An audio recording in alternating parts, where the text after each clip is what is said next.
Hey everybody, welcome back to Word Balloon, the comic book conversation show. John Sutter is here. Great conversation today with Eric Powell, the creator of the Goon. Can you believe it's the 20th anniversary of the Goon? There is a lot of celebration that will be happening in this year with Eric Powell. He's going to be on a massive tour of comic book stores. The new first issue of the Goon just came out last week, and we talked to Eric about the creation of the Goon, a little bit of hints of what's to come in this current arc. It's not a reboot. Eric is the first to say that.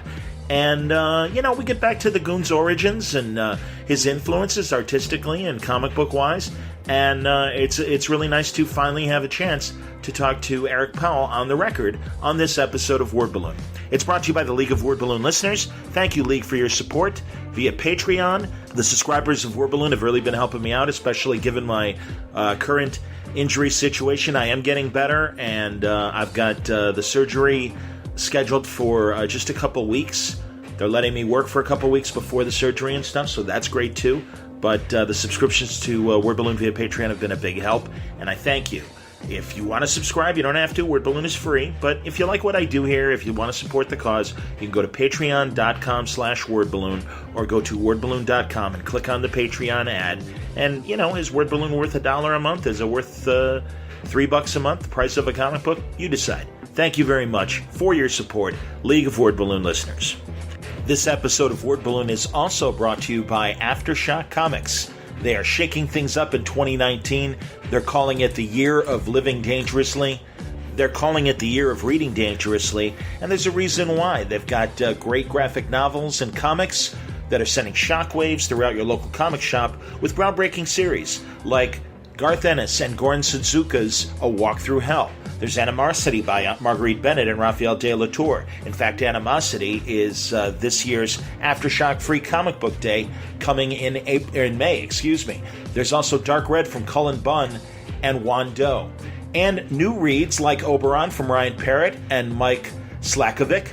There's also Stronghold from Phil Hester and Ryan Kelly. Dark Red from Tim Seeley and Corin Howell, that just came out last week, and a new graphic novel featuring great war comics from Garth Ennis and Keith Burns, Out of the Blue Volume 1, 72 pages of gripping action, adventure, and aerial combat presented in full color on the finest paper stock and in the popular oversized European hardcover format.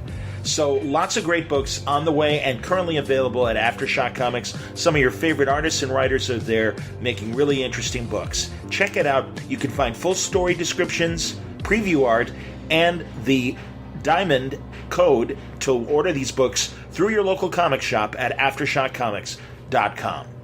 All right, let's get into it. Our conversation with Eric Powell. First time ever on Word Balloon. I've been talking to him at conventions for years, but really glad to finally getting him on face-to-face. A little Goon talk on Word Balloon. Eric Powell, welcome to Word Balloon. And, man, congratulations. 20 years of the Goon and a big reboot debut, number one coming next Wednesday, the 13th. But it's a pleasure to talk to you, man. Welcome. Oh, you too. Thank you for having me. Appreciate it. Absolutely, man.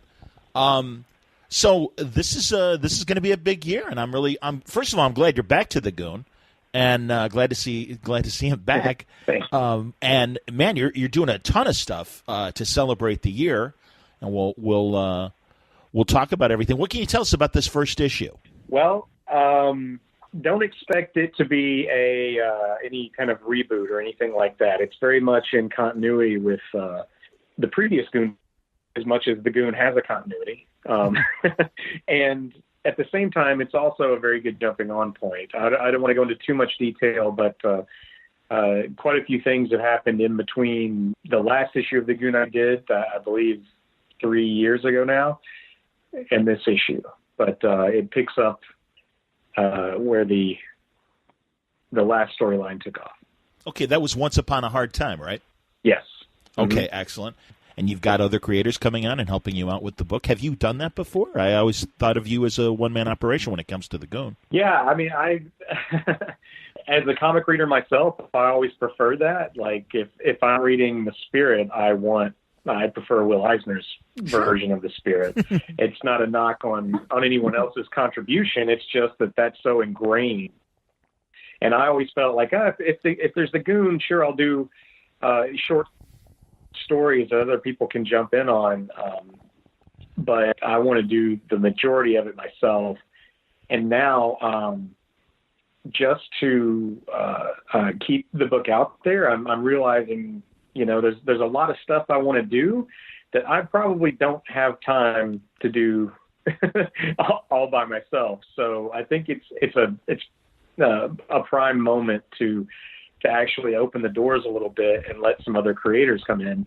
And, I think that's an inevitability once you kind of get to a certain point. I can appreciate that, and also, man, Albatross Press is really like kicking ass with a lot of different projects. It's Grumble, right? The one of the new books that you're doing. Mm-hmm. Our mutual buddy Mike Norton, of course, doing the pencil jobs on Grumble, and I'm excited for Free Comic Book Day. It's going to be a split book with the Goon and Grumble as well. Yeah, I didn't want to just focus on a Goon Free Comic Book Day. I wanted to do something that kind of encompassed Albatross more as a whole. So, I thought it'd be a great idea if I teamed up with Rafer and Mike and did a Goon Grumble crossover book as kind of like a gift to readers and an introduction to Albatross. And shame on me, I don't have it in front of me. Who's your persona, your Alfred E. Newman, if you will, from Albatross? Dwight P. Albatross? Of course. Yeah. Uh-huh. I've always enjoyed the back matter in your books and everything. It's always very funny. So, that's, I certainly hope he's along for the ride for the new number one and what's coming forward. Obviously. Yeah, we'll have some stuff coming up. That's terrific, man. And also, you're going on a tour of first all around the country.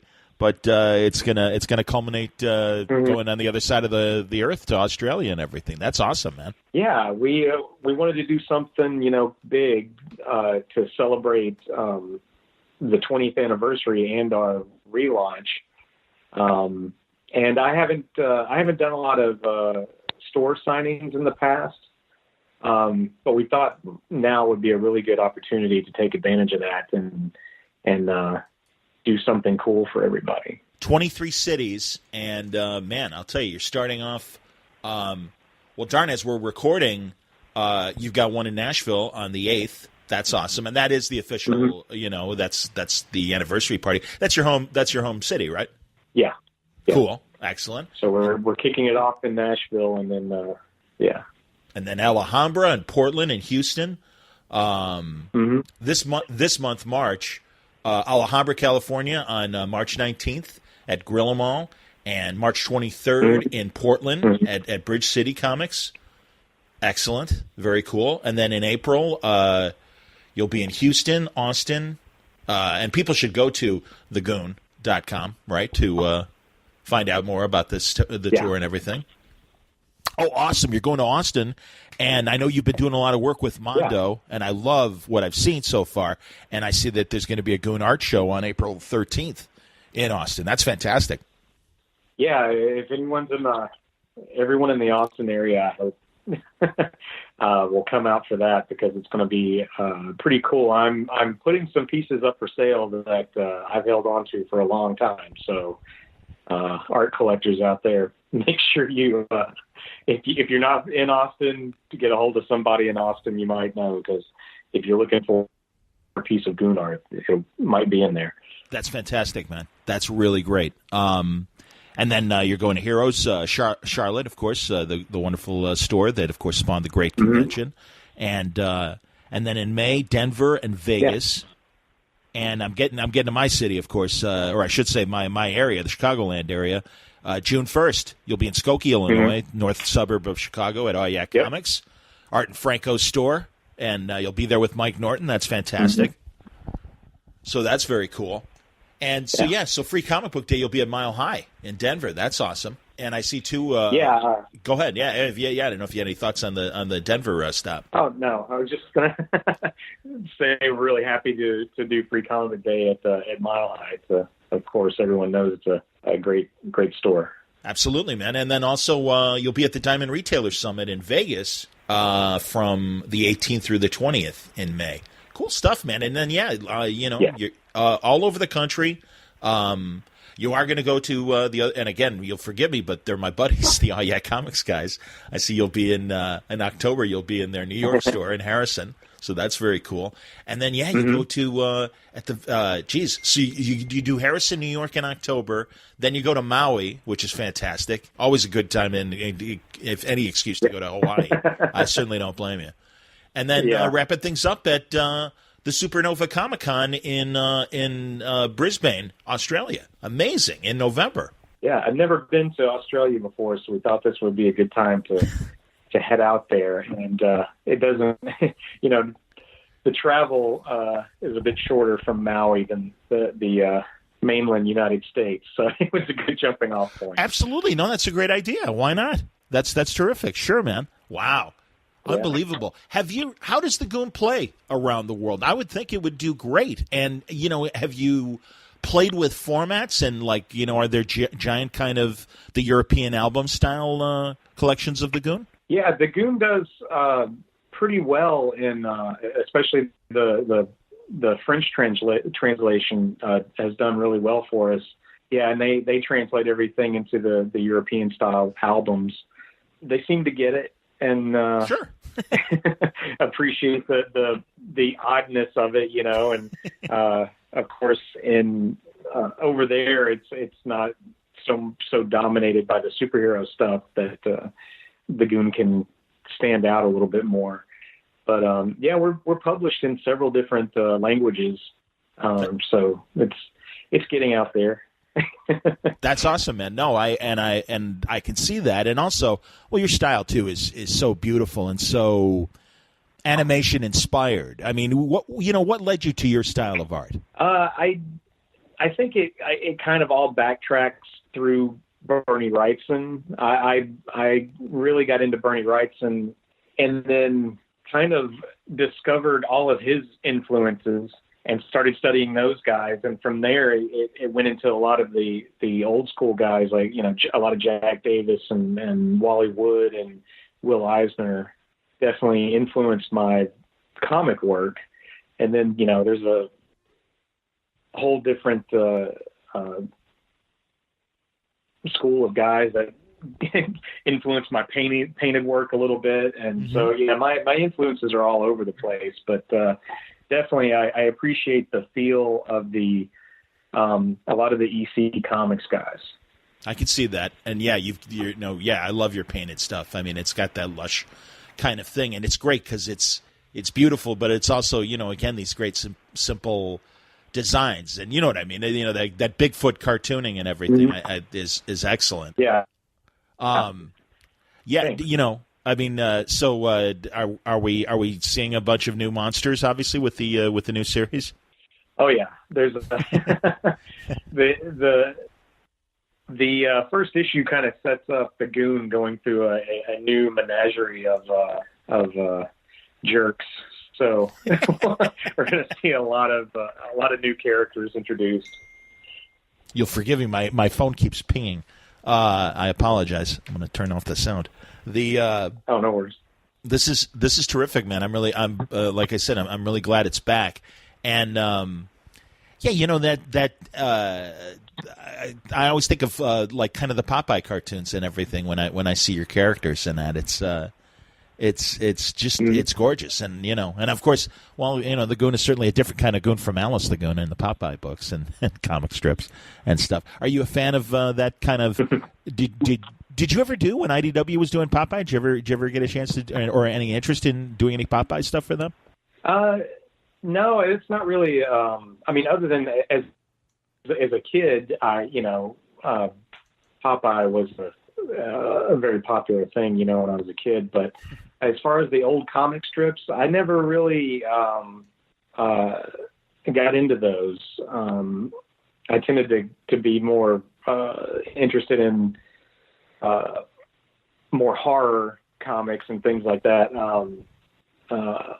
So I don't have a whole lot of experience with the old Popeye material. I understand. Well, I know too. I saw a couple years ago on oh God, and now I'm blanking on his name. The guy who Carson Daly. I caught a Carson Daly episode a couple of years ago, and you were on there and talking about a potential Goon movie. And I know that's still in the works, and I'm sure Goon fans probably want an update if you've got any sort of one in terms of what's going on with a possible animated Goon movie. Yeah. I think that was Tim Miller on the Carson Daly show. Okay. Oh. But yeah. The Deadpool director, yes. But so we're, it's still very much alive. I don't have any information that I can give you at the moment, but know that it's still very much alive, and we're hoping that we can make some announcements soon. How has it been in these 20 years? Because as you said initially, Europe doesn't have the superhero fixation that we have here in the States and in North America in particular. But how, really, I mean, have you, it seems like now creator-owned comics are at a really good place where, I wonder, obviously starting out in 1999 and stuff, how you've surveyed the last 20 years of the comic market. Things seem to be going in a good direction. I see, it seems like more and more people are giving the creator-owned comics a chance. I was really hopeful a couple of years ago when it seemed like we're really making a shift, and a lot of creator-owned stuff was doing really well. And it seems right now that we're backtracking a little bit, like it's losing a little bit of steam. And I hope I'm wrong. I hope it's not, but I think as a whole, readers, retailers, publishers, creators, I hope that they realize that we need new content to stay viable. And, Marvel and DC will always be the tent poles of this industry, but we need new voices and new creations. We can't keep selling the same stuff over and over again and expect to grow as an industry or an art form. So I just hope everyone keeps that, in mind. Sure. Well, and again, I think the Goon has a great place in terms of for people who love monsters. And again, it's that I love your character designs. I think they're terrific, and it's always fun, action-packed stories. And I love the look of the Goon. It's got that classic kind of 30s, the dock worker kind of design. And if anyone can handle monsters, it's a guy like that from a back alley that doesn't take any BS and everything. Yeah. Yeah. That's excellent, man. No, I'm really glad. I'm glad you're doing it again. What other projects? I mean, like Albatross and everything. Like you got Grumble, obviously, but what other projects there's Albatross Funny Books handling right now? Well, we're also at the moment publishing a book called Mega Ghost, which I describe it as the greatest 1970s Saturday morning cartoon show that never actually happened. It's a lot of fun and kind of a Johnny Quest with giant robots and occult magic kind of thing. Fantastic. Yeah, and other than that, I mean, I'm just focusing on the Goon. And we'll be publishing collections of the old material in an omnibus format that'll start coming out in May. That's excellent, man. Very cool. Very, very cool. Wow. And then, is there another project also later this year coming out? Any sort of either reprint or something brand new? I'm sorry. Could you repeat that? Oh, did I cut out? I asked if beyond, and it's great that you're bringing everything back in the omnibus and all. Are there other either reprints or new bigger beyond the month? It's going to be monthly, I'm assuming, when you're coming back now with number one. But are there any other Goon projects that are coming out to honor the 20th anniversary? Other than the Free Comic Book Day book, no. Okay. We're keeping it on the small side, rather than doing a lot of spin-offs or anything like that. So we're just going to have the one series and reprint the older material. That's awesome. Does the Goon do well? It's funny, and mentioning Spook House and everything. Does the Goon do well in and your other books? Do they do well in like the Scholastic and kind of young reader venues as far as that goes? Beyond the direct market. I'm not sure. I think the Goon has an older audience. With Spook House, we've done pretty well, better than I would have thought. I did it. That's just kind of a labor of love, where I wanted to do something that I would have liked as a kid, which is a kids horror anthology. And obviously, due to the fact that there's not a lot of kids horror anthologies out there, it was a bit of a stretch. But it's done pretty well for us. I think we keep an emphasis on making the stories accessible for adults and kids. So even though there's nothing in there that a kid can't read, an adult can also enjoy them. So I think that's helped us. But I'm pretty happy with how well Spook House is done, and we're planning on making it an annual Halloween treat, Sure. That's cool. That's great, man. Outstanding. Well, I know, bookstores like the Yeah comic stores and stuff like that, they gear themselves towards kids. And again, I think your style kind of fits. Are you getting other artists and writers to do other things in Spook House, or is it all you? We've had a lot of, usually I write most of the stories. We've had a few other writers on the book, but we bring in different artists to work on it. I usually write and draw one story in each issue, and then we bring other artists on to do the other ones. Mm-hmm. Very cool. Go back to the beginnings of the Goon for me. Tell me, was it a tough sell to Dark Horse back in the day? I mean, let's go back to 1999 or before that. I mean, how many years before 99 did you come up with the concept? I think I did the first Goon drawing around 96 or 97, and the first book wasn't published until 99 from Avatar. And cool. Avatar did 3 issues. Interesting. Yeah. Yeah. And they did 3 issues, and then we parted ways, and I pitched it around to everybody, and nobody wanted it. So I was doing freelance work at the time, mostly inking jobs. Okay. And trying to establish a name for myself in comics, and it wasn't going so well. So once I started pitching the Goon everywhere and everyone passed on it, I thought, well, this is it. I should put my money where my mouth is and see if I can make it with or I need to find another profession. So I took out a loan and self-published 4 issues of the Goon. And luckily for me, it kind of immediately took off, and Dark Horse offered to pick it up. So, I stayed with them for, up until recently, and now we're going to bring it back to Albatross to round things out. That's great. Okay, so yeah, it is through Albatross. Then it's not associated with Dark Horse, the new run. I wasn't sure if that was just your we're publishing.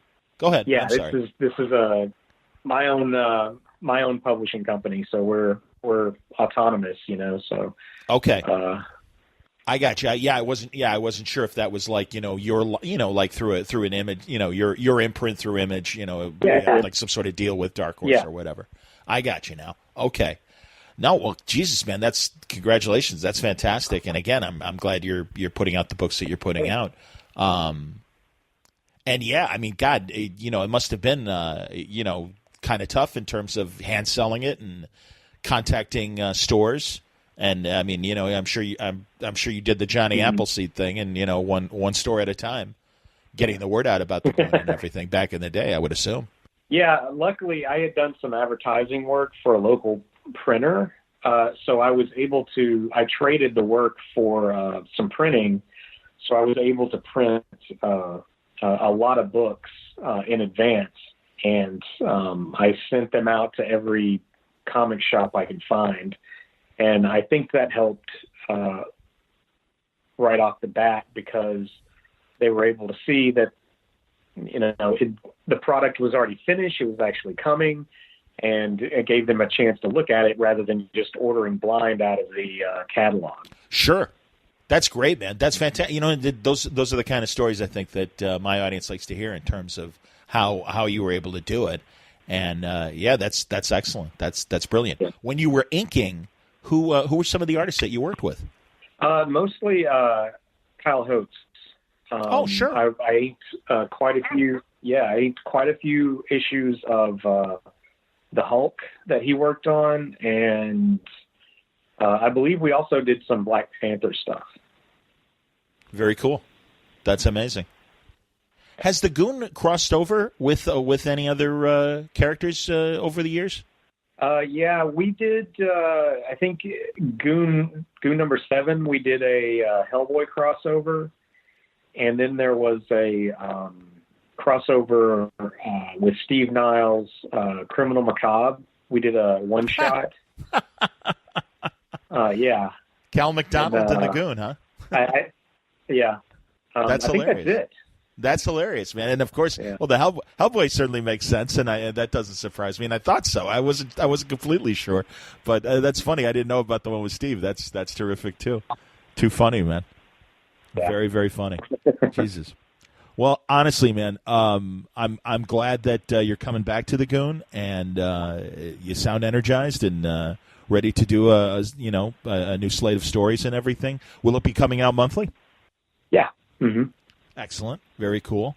And as long as we can keep it, maintain it. Absolutely, man. Well, this is really awesome. I mean, seriously, and it all starts next week in Nashville, in your hometown, with the anniversary party. Are there any other highlights of the tour that we haven't talked about that you wanted to mention? No, I think we covered it. Other than some signings and the conventions, the party and the art show, I think that pretty much covers all the bases. I understand. You're going to be at San Diego for Comic-Con, and are you going to do any big, anniversary panel there? I don't think so. I think you get kind of lost in San Diego with there's so much activity there that it's hard to stand out in that crowd.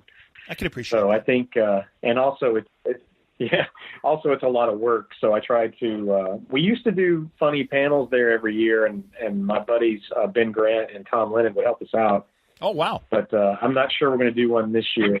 Yeah, just because the logistics of everything that's involved with San Diego, it gets a bit frantic when you're trying to run from place to place.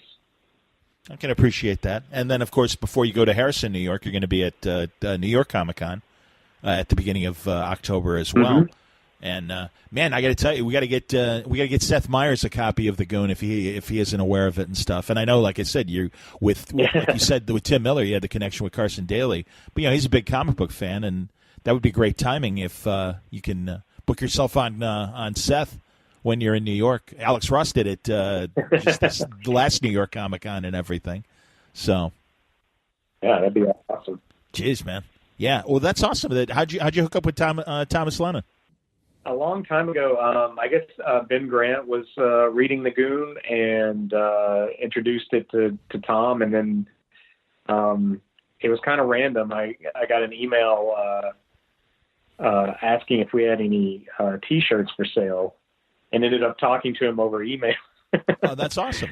So, it was, just kind of a random thing, and we all ended up becoming friends. Have you got it, when ultimately when you animate the Goon and the project does happen, Do you have a dream cast in mind? Do you have voices in mind when you're thinking about what they will sound like? I definitely have. Yeah, I definitely have suggestions. You know, but I also believe that the comic is, I'm kind of handing off to Tim Miller and Jeff Fowler and David Fincher to kind of make their interpretation of it, as long as they don't go too far off, which they haven't. That's the great thing, and that's the thing, why we've been so patient, and we've all stuck together on this, is everybody involved feels like everyone is on the same page and really gets it and shares a vision of what the Goon should be. So they definitely listen to my input, and I've suggested voices, and I think we all kind of agree on the tone that the character should have. So I think we all agree that Paul Giamatti was a perfect choice for Frankie. So that is perfect. That's one that was a no-brainer. I can see that. That's excellent, man. Very cool. Hilarious. Because I was wondering too. Yeah, it's like oh, that's wonderful. That's excellent. And then I wonder if being aware. I don't know if you saw it. Did you see Spider-Verse, the animated movie? I did. Did something like that, because I really think it, stylistically, I think it really surprised a lot of people, the various directions it went into. And I wonder if that inspired potential conversations between you guys, all of you, in terms of what you can do with a Goon animated movie. Well, I mean, the technology is always evolving. I mean, from the time that we started talking about a Goon animated film, I mean, I'm not in that industry, so I don't know the technical aspect of it, but I do know that the technology evolves so quickly that, the things we could have done 5 years ago are not the things that we can do now. That's sure. So many more stylistic and technical leaps that you can attain now that weren't possible. Sorry, that doesn't make any sense, but that's me trying to explain when it comes to animation. But no, yeah, I understand. Yeah, you want to take another crack at it? It's okay either way. I mean, we're recording, so editing is our friend. Don't worry. I mean, I think you made sense. I don't think it's. Yeah, but it's not necessarily. I don't think Spider-Verse has necessarily sparked any conversations within Blur of how to treat the Goon, because we've had a kind of a look already established from all of our tests. Mm-hmm. Mm-hmm. But it doesn't mean things won't evolve and change. So I can't speak for those guys, but I'm sure they're excited about the possibilities that are, they have now. Absolutely. No, that's cool. And yeah, I think you're right. I think, again, what they can do with animation right now is pretty amazing. And it's the last thing that us laymen think of. And then you see it on the screen and it's like, oh, wow. So, no, that's terrific. And again, I mean, yeah. You got your classic kind of Fleischer-esque design with the Goon. I'm excited. Can we see any of those tests? Are they online in terms of any proof of concept animation or anything like that? Yeah, there's I believe they started a Goon website. I think it's the goonfilm.com. If not, I believe there is a link to it on just the goon.com, my website. And I think the test animation and stuff is still up there. That's awesome. That's fantastic, man. Yeah, the goon.com. The stuff that they publicly posted anyway. Sure, absolutely. No, that's terrific. So the goonfilm.com and the goon.com, go over there. And, of course, you'll get more details on this year's 20th anniversary tour. And, yeah, man, Jesus, congratulations. And I'm really glad you're coming back to the character. And good luck with Albatross Funny Books and projects in the future. But, I'm glad we live in a comic book world where the Goon is thriving, and it's great to welcome him back next week with a new number one. Well, thank you. Appreciate it.